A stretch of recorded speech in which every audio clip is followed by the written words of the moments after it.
Hello everyone, welcome to my channel Learn with Lakshmi. Today's topic is software maintenance in software engineering.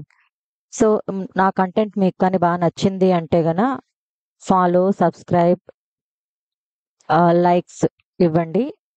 నేను సబ్జెక్ట్లోకి వెళ్ళిపోతున్నాను.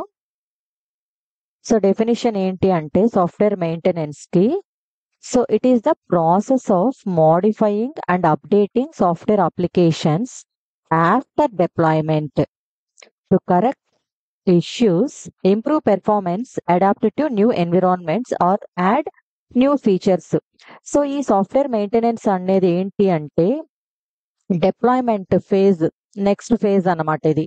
So deployment phase వరకు మనం ఏం చేస్తున్నాము అంటే లోపల ఉన్న ఫేజెస్ లో డేటా ఏదైనా కూడా అప్డేట్ చేసుకోవచ్చు, మోడిఫై చేసుకోవచ్చు, అప్లికేషన్స్ ఏదైనా చేంజ్ చేసుకోవచ్చు, దాంట్లో వచ్చే ఎర్రర్స్ ఏదన్నా కూడా మనం ఫిక్స్ చేసుకోవచ్చు, ఎర్రర్ ఫ్రీ చేసుకోవచ్చు, పెర్ఫార్మెన్స్ ని ఇంప్రూవ్ చేసుకోవచ్చు, న్యూ టైప్ ఆఫ్ ఎన్విరాన్మెంట్స్ ని అడాప్ట్ చేసుకోవచ్చు, దాంతో పాటు న్యూ ఫీచర్స్ లైక్ సాఫ్ట్వేర్ కానీ హార్డ్వేర్ కానీ దానికి తగ్గట్టుగా ఫీచర్స్ అన్ని కూడా యాడ్ చేసుకోవచ్చు అనమాట. ఇలా చేసే ప్రాసెస్ ఏంటి అంటే సాఫ్ట్వేర్ మెయింటెనెన్స్.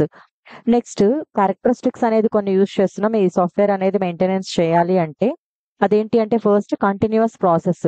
కంటిన్యూస్ ప్రాసెస్ అంటే ఏంటి అంటే ఒక ప్రాబ్లం అనేది తీసుకున్నప్పుడు ఖచ్చితంగా దానికి సొల్యూషన్ అనేది ఫైండ్ అవుట్ చేయాలి. ప్రాబ్లం స్టేట్మెంట్ నుంచి ప్రాబ్లం సొల్యూషన్ ఫైండ్ అవుట్ చేసే వరకు ఇన్ బిట్వీన్ జరిగే ప్రాసెస్ అంతా ఏంటి అంటే ఆన్ గోయింగ్ ప్రాసెస్ అనమాట. అంటే ప్రాబ్లమ్ ని డిఫైన్ చేస్తాము, అవుట్పుట్ ఎలా రావాలనేది కూడా డిఫైన్ చేస్తాము. సో దాన్ని బేస్ చేసుకొని సాఫ్ట్వేర్ డెవలప్మెంట్ లైఫ్ సైకిల్లో ఏ ఫేజెస్ అయితే ఉన్నాయో అన్ని ఫేజెస్ మనం ఇక్కడ యూజ్ చేస్తాం అనమాట. సో ఈ మోడిఫికేషన్స్ దేని బేస్ చేసుకొని చేస్తున్నాం, అప్డేట్స్ కానీ మోడిఫికేషన్స్ అంటే యూజర్ ఫీడ్బ్యాక్ ని కానీ అక్కడ వచ్చే ఎర్రర్ రిపోర్ట్స్ ని బేస్ చేసుకొని కానీ మనం ఏదైనా ఫేజ్ టు ఫేజ్ ఏదైనా రిక్వైర్మెంట్స్ చేంజెస్ చేసినా కానీ వీటన్నిటిని బేస్ చేసుకొని ఈ అప్డేషన్స్ కానీ మోడిఫికేషన్స్ అనేదాన్ని జరుగుతూ ఉంటాయి అన్నమాట. ఇది ప్రాబ్లం స్టార్టింగ్ నుంచి ఎండ్ అయ్యేంత వరకు continuous process. Next second characteristic ఏంటి అంటే costly and resource intensive. So ఇక్కడ ఏంటి అంటే ప్రాజెక్ట్ మెయింటైన్ చేయాలి అంటే దాని కాస్ట్ అనేది ఇనిషియల్ లెవెల్లో కంటే సో డీప్ గా వెళ్ళేసరికి ఏమవుతుందంటే 60 to 80% అనేది ఎక్స్పెన్సెస్ అనేది ఇంక్రీజ్ అవుతుంది అన్నమాట. సో దేని బేస్ చేసుకొని అలా ఇంక్రీజ్ అవుతుంది అంటే డీబగ్గింగ్ కానీ ఎర్రర్స్ ని ఫిక్స్ చేసే ప్రాసెస్ లో కానీ రైజ్ అవ్వచ్చు, మోడిఫికేషన్స్ ఆఫ్ సాఫ్ట్వేర్ లేదంటే హార్డ్వేర్ ఎన్విరాన్మెంట్స్ లేదంటే ఓఎస్ వీటిలో ఏది మోడిఫై చేసినా కానీ మనకి కాస్ట్ అనేది ఎక్స్పెన్స్ అవుతుంది. నెక్స్ట్ కస్టమర్ సపోర్ట్ ఉండాలి, ప్రొవైడ్ చేయాలి, దాంతో పాటు ఫీచర్ ఎన్హాన్స్మెంట్ అనేది కూడా ఇక్కడ జరగాలన్నమాట. సో వీటన్నిటిని బేస్ చేసుకొని కాస్ట్ అనేది మనకి ఇంక్రీజ్ అవుతుంది అనమాట. Next adaptability to changing environments. So environment అనేది చేంజెస్ చేయాలంటే లైక్ హార్డ్వేర్ ప్లాట్ఫామ్ కానీ ఆపరేటింగ్ సిస్టమ్ కానీ డేటాబేసెస్ కానీ క్లౌడ్ ఎన్విరాన్మెంట్స్ కానీ వీటిలో ఏది మనము చేంజెస్ చేయాలన్నా కానీ సాఫ్ట్వేర్ అనేది మనకి సపోర్ట్ చేయాలి. For example A mobile app originally built for Android 9 may need updates for Android 14 compatibility. So ఇక్కడ ఏంటి అంటే ఎన్విరాన్మెంట్ చేంజ్ అవుతుంది 9 నుంచి 14 కి. Next characteristic complexity management. So complexity management లో ఏంటి అంటే సాఫ్ట్వేర్ ఎలా దాన్ని ఎవాల్యుయేట్ చేస్తుంది అంటే కాంప్లెక్సిటీ అనేది ఇంక్రీజ్ అయితే making modifications and debugging more challenging. Increase అయ్యింది అంటే ఇవి కూడా మోర్ ఛాలెంజింగ్ గా ఉంటాయి అన్నమాట. So purely structured code leads to maintenance difficulties. అంటే ఏంటి అంటే కోడ్ అనేది ప్రాపర్ గా లేకపోయినా సాఫ్ట్వేర్ అనేది ప్రాపర్ గా వర్క్ చేయకపోయినా మెయింటెనెన్స్ డిఫికల్టీస్ అనేది అరైజ్ అవుతుంది. నెక్స్ట్ ప్రాపర్ డాక్యుమెంటేషన్ లేకపోయినా మాడ్యూల్స్ అనేది ప్రాపర్ గా డిజైన్ చేయకపోయినా కూడా కాంప్లెక్సిటీ అనేది రైజ్ అవుతుంది అన్నమాట. నెక్స్ట్ క్యారెక్టరిస్టిక్ వచ్చి require proper documentation. So effective software maintenance చేయాలి అంటే మనకేంటి అంటే వెల్ డాక్యుమెంటెడ్ కోడ్ ఉండాలి, డిజైన్ డయాగ్రామ్స్ ఉండాలి, రిక్వైర్మెంట్ స్పెసిఫికేషన్స్ అనేది కూడా ఉండాలన్నమాట.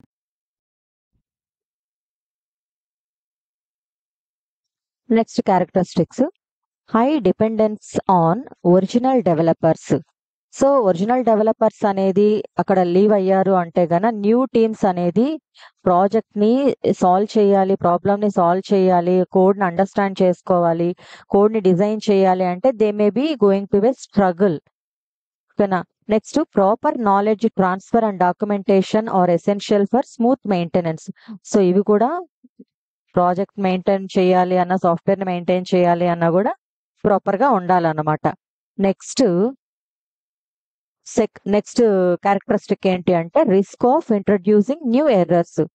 సో న్యూ ఎర్రర్స్ అనే దాన్ని ఇంట్రడ్యూస్ చేయాలి అంటే రిస్క్ అనేది ఉంటుందన్నమాట. సో అదేంటి అంటే unintended side effects causing new bugs అనేది వచ్చింది అంటే గన సాఫ్ట్వేర్ అనేది స్ట్రక్ అవ్వడం కానీ ఏదో ఒక ప్రాసెస్ జరుగుతుంది అనమాట. True regression testing is required after modification to prevent functionality break downs. So regression testing అనేది అప్లై చేయడం వల్ల ఏమవుతుందంటే ఎక్కడ స్టాప్ అయిందో అక్కడ నుంచి ప్రాబ్లం లేకుండా కంటిన్యూ అనేది రిస్క్ అనేది చేయాల్సి వస్తుంది అనమాట ప్రాపర్ గా చేయలేకపోతే. Next characteristic essential for software longevity. అంటే ఏంటి అంటే కంటిన్యూస్ గా చేయడం వల్ల ఏమవుతుందంటే దాని లైఫ్ స్పాన్ మీన్స్ సాఫ్ట్వేర్ యొక్క లైఫ్ స్పాన్ అనేది ఎక్స్పాండ్ అయ్యి కంప్లీట్ గా రీడెవలప్మెంట్ చేసే ప్రాసెస్ అనేది రెడ్యూస్ అయిపోతుంది అనమాట. ఎందుకు అంటే proper maintenance ensures the software remains relevant, secure and efficient over time.